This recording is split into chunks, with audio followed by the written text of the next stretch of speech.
தாவேகாவுடைய முதல் கூட்டணி உறுதியானது அப்படின்னு தான் சொல்கிறாங்க. அப்படி இது போன்ற கூட்டணிகளை திரு விஜய் அவர்கள் அமைப்பார் என்றால் முட்டு சந்து உறுதி. என்ன காரணம் என்றால் அந்த ஃபோட்டோ வெளியாக இருக்குல்ல, அந்த ஃபோட்டோவில் எத்தனை பேர் இருக்காங்க? திரு புஷி ஆனந்த் மற்றும் ஆதவ் விட்டுருங்க, எத்தனை பேர் இருக்காங்க? மொத்தம் 3 பேர் இருப்பாங்க. அவ்வளோதான் கட்சியே. அந்த நீங்கள் சொல்கிற அந்த தமிழக முஸ்லீம் லீக் என்ற கட்சி மொத்த கட்சியே அவ்வளோதான். அந்த கட்சிக்கென்று எனக்கு தெரிந்து சென்னையில் அலுவலகம் கூட கிடையாது. இன்று அவர்களை சந்திக்கும் முன்பு வரை தொடர்ந்து திரு டிடிவி தினகரன் அவர்களின் அம்மா மக்கள் முன்னேற்ற கழகத்தோடு அவர் கூட்டணி வைத்திருந்தவர் என்றால் அது எப்படிப்பட்ட கட்சி என்பதை நீங்கள் புரிந்து கொள்ளுங்கள். அம்மா மக்கள் முன்னேற்ற கழகத்திலேயே டிடிவி தவிர வேறு யாரும் இல்லை. அவரும் அவர் ஒய்ஃபு திருமதி அனுராதா அவர்களும் தான் எனக்கு தெரிந்த அந்த கட்சியில் இருக்கின்றனர். அது மாதிரி கட்சி இது ஊடகங்கள் நீங்கள் சொன்னது மாதிரி, மாலதி குறிப்பிட்டது மாதிரி முதல் கூட்டணி இப்படிலாம் அமைத்து கொண்டு இது செய்திகள் இன்றைக்கி இப்போது நேற்று இந்த செய்தி நேற்று இவங்க போய் சந்திச்சு அந்த புகைப்படம் வெளியானதுலேருந்து பரபரப்பாக அது ஓடிக்கொண்டிருக்கிறது.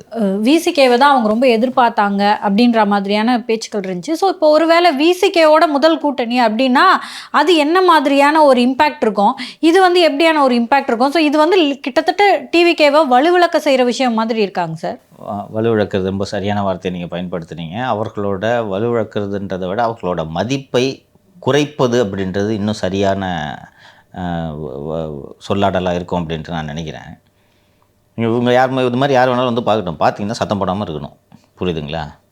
இல்லைன்னா உங்கள் கட்சி சார்பாக அஃபிஷியலாக ஒரு ப்ரெஸ் ரிலீஸை நீங்கள் கொடுக்கணும். விஜய் கட்சி சார்பாக இந்த மாதிரிங்க இவர் வந்தார், இன்றைக்கி மரியாதை நிமித்தமாக இவரை சந்திச்சுட்டு போனார்னு இருக்கும்.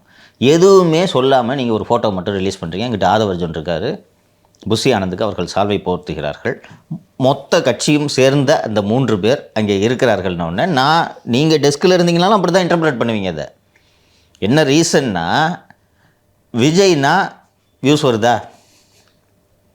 விஜய்னா இன்றைக்கி தொலைக்காட்சி சேனல்களும் டிஆர்பி ரேட்டிங் அவர்களும் யூடியூப் நம்பி தான் இருக்காங்க, டிவியில் யாரும் பார்க்குறதில்ல. அதை எடுத்து யூடியூப்பில் போட்டால் விஜய் கட்சியின் முதல் கூட்டணின்னு தம்பனையில் வச்சா ஓடுமா?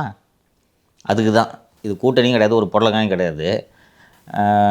அவங்களும் போய் எட்டி பார்த்துருக்காங்க. பரவாயில்ல, நம்மளாவது 3 பேர் இருக்கோம் கட்சியில், அங்கே அவரும் ஒரு ஒய்ஃபு மட்டும்தான் இருக்காங்க, 2 பேர் தான், நம்ம தான் பெரிய கட்சின்னு சொல்லிட்டு இங்கே அவர்கள் சந்தித்திருக்கிறார்கள். இது ஒரு சாதாரண சந்திப்பு, அவ்வளோதான். இதை கூட்டணின்லாம் நீங்கள் சொல்கிறது மிகப்பெரிய வார்த்தை. 2 பேர் சேர்ந்து டீ சாப்பிட்ற மாதிரி அது, அவ்வளோதான்.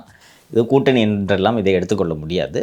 இது தமிழக வெற்றி கழகத்தினர் இதை புரிஞ்சுக்கணும். பர்செப்ஷன் தான் பாலிடிக்ஸில் ரொம்ப முக்கியம்.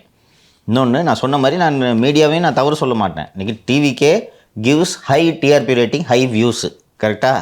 அப்போ இந்த ஃபோட்டோ மட்டும் ஒன்று வெளியில் வருதுன்னா இதை வச்சு நான் கதை பின்னுவேன். இப்போ நான் இங்கே இந்த இடத்துல உட்கார்ந்து கொண்டு என்னால் அழகான கதையை சொல்ல முடியும். ஒருவேளை இதைத்தான் தாவேகா கட்சியில் இருக்கவங்க எதிர்பார்த்தாங்களாங்க சார்? திமுக மேலே இஸ்லாமியர்களுக்கு கான்ஃபிடன்ஸ் இல்லை, ஸோ இப்போ நாங்கள் தாவேகாவை நம்புகிறோம் அப்படின்ற மாதிரி ஒரு விஷயத்த சொல்லியிருக்காரு. நீங்கள் நம்புறீங்க, நீங்கள் 3 பேர் நம்புறதுனால இஸ்லாமியர்களை நம்புறாங்கன்னு அர்த்தமா என்ன? மொத்தமே 3 பேர், இவங்க இவர் என்ன இஸ்லாமிய கட்சிகள் பிரதிநிதியா? நிறைய பேர் பார்க்குற மக்களுக்கு தெரியாதுல்ல சார், இப்படி ஒரு நரேட்டிவை செட் பண்ணுறதுக்கு முயற்சி பண்ணுறாங்களாங்க சார்? தமிழ்நாட்டில் முஸ்லீம் கட்சிகள் மட்டும், லெட்டர் பேர்டு கட்சிகள் மட்டும் 40 தாண்டும். ஒரு முறை கமலஹாசன் அவர்களின் விஸ்வரூபம் திரைப்படம் தொடர்பாக ஒரு பிரச்சனை ஏற்பட்டது தெரியுமா? தெரியுது. இப்போ போராட்டம் கூட அந்த யூஎஸ்ஏ பஸ், அது வேற, அது ஒரு அமெரிக்கன் மூவி தொடர்பாக நினைக்கிறேன். விஸ்வரூபம் கான்ட்ரவர்சி அது கிடையாது. அது ஒரு ஒரு ஒரு சல்ல இழிவுபடுத்தி ஒரு படம், ஒரு மொக்க படம் ஒன்று வந்துச்சு. அந்த படத்துக்காக நடந்த போராட்டத்தில் தான் தமுமுக அந்த இது பண்ணாங்க. விஸ்வரூபம் படத்துக்கு நேராக ஃபஸ்ட்டு நம்ம ரஹீம்பாய் தான் முதல்ல போய் பஞ்சாயத்தை ஆரம்பிச்சு வைக்கிறாரு. அப்புறம் ரஹீம்பாய் தூக்கி ஓரமாக போட்டுட்டு எல்லா அமைப்புகளும் அதில் இறங்கினாங்க. அப்போது விஸ்வரூபம் படத்தை வெளியிட விடாமல் செய்வதற்கென்று ஒரு கூட்டமைப்பு ஏற்படுத்தப்பட்டது. அப்பல்லோ ஹனீஃபான்னு நினைக்கிறேன் அந்த கூட்டமைப்பின் தலைவர். 33 அமைப்புகள் சேர்ந்தாங்க அதில், தெரியுங்களா? 33 அமைப்புகள் விஸ்வரூபம் திரைப்படத்திற்கு எதிராக சேர்ந்தாங்கன்னா 33 அமைப்பு தமிழ்நாட்டில் இருக்குது. அந்த 33ல் சேராத சில இஸ்லாமிய அமைப்புகளும் இருக்குது. அப்போ எத்தனை அமைப்புகள் எத்தனை விதமாக இவர்கள் பிளவுண்டு கிடக்கிறார்கள்னு பாருங்கள்.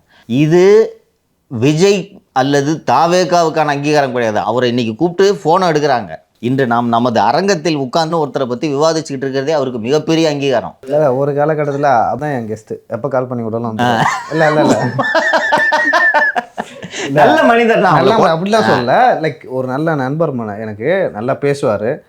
அவர் டிடிவி தினகரன் அவர் கூட இருந்தார். இப்போ டிடிவி தினகரன் அவர் கட்சியில் அம்மா மக்கள் முன்னேற்ற கழகத்தில் இருந்தவங்களே டிடிவி தினகரன் போய் சொன்னால் எந்த கட்சிக்கு போகிற சொல்லிட்டு போக போகிறீங்க தான் அப்படி. சரி, அந்த கேட்டகரி இருந்தால் இவரும் வருவார். இவர் வந்து நீங்கள் சொல்கிற மாதிரி அவருக்கு ஒரு அங்கீகாரம். அவர் வந்து பெரிய தலைவர், சிறிய அவருக்கு தான் அங்கீகாரம் அது. அதனால என்ன இவர் பேர் சொன்னோன்னே இவ்வளவு டீடைல்ஸ் சொல்றாரேன்னு இப்பதான் நினைச்சிட்டு இருந்தேன். ஏன்னா எனக்குலாம் யாருன்னு தெரியல. நம்மளுக்கு தான் ஒருவேளை அரசியல் அறிவு காலத்தில் குறைவா. பல சேனல்களில் வந்து வாழ வைத்தவர். எங்களுக்கு வந்து ஒரு இஸ்லாமியர் அமைப்பை சேர்ந்த ஒரு வேணும்னா நாங்கள் வந்து அழைப்போம். நாங்கள் அழகரத்தில் ஒர்க் பண்ணும்போது அவர் கூட்டணி வந்து ஒரு தம்பி இந்த டைமுக்கு வர முடியும் வரேன் அப்படின்னு சொல்லிட்டு சலிக்காமல் வருவார். நல்ல மனிதர். நல்ல மனிதன். நானும் இப்போ நல்ல மனிதன் சொல்கிறேன். அமைப்பு ஒன்றும் பெரிய ஸ்ட்ரென்த்தான அமைப்புன்றதுலாம் ஒன்றும் இல்லை. ஒரு சின்ன போராட்டம் கூட அவங்க நடத்த முடியாது. எந்த போராட்டம் நடந்தாலும் அவங்க 3 பேர் தான். இப்போ இந்த ஃபோட்டோவில் நிற்கிறாங்கல்ல, 3 பேர் தான் இருப்பாங்க. தமிழகத்தில் பெரிய அமைப்புனா தமிழ்நாடு முஸ்லீம் முன்னேற்ற கழகம், தமிழ்நாடு தௌஹீத் ஜமாத், இந்தியன் தௌஹீத் ஜமாத், இது போன்ற சில பெரிய அமைப்புகள். நம்ம ரஹீம் கட்சியும் இளைஞர்களிடத்தே செல்வாக்கு பெற்ற மனிதநேய மக்கள் கட்சி. அதான் சொல்கிறேன். தமுமுகவோட அரசியல் வடிவம் தானே இந்த மனிதநேய மக்கள் கட்சி. அதனால் அது போன்ற அமைப்புகள் இருக்குது. அதில் கடைசியில் இந்த லிஸ்ட்டில் இருக்கக்கூடியவர் என்றால் இந்த கட்சியை சேர்ந்தவர். இது அவருக்கு தான் இது அங்கீகாரம். இன்றைக்கி நான் சொன்ன மாதிரி இந்த நியூஸ் சேனல்ஸுக்கு வந்து ஓ விஜய் அப்படின்னு ஃபோனை போடு அப்படின்னா அவர் தமிழக முஸ்லீம்கள் அத்தனை பேரையும் பிரதிநிதித்துவப்படுத்துவது போல் திமுக அவங்களை ஏமாத்துது, நாங்கள் வந்துட்டோம் பாருங்கள் என்று அவர் சொல்கிறார். என்னென்னா டிடிவி தினகரனோடு நீண்ட நாள் பயணித்ததன் காரணமாக அவரை அதிமுகவில் சேர்த்துக்கிறது கஷ்டம் இல்லைங்களா?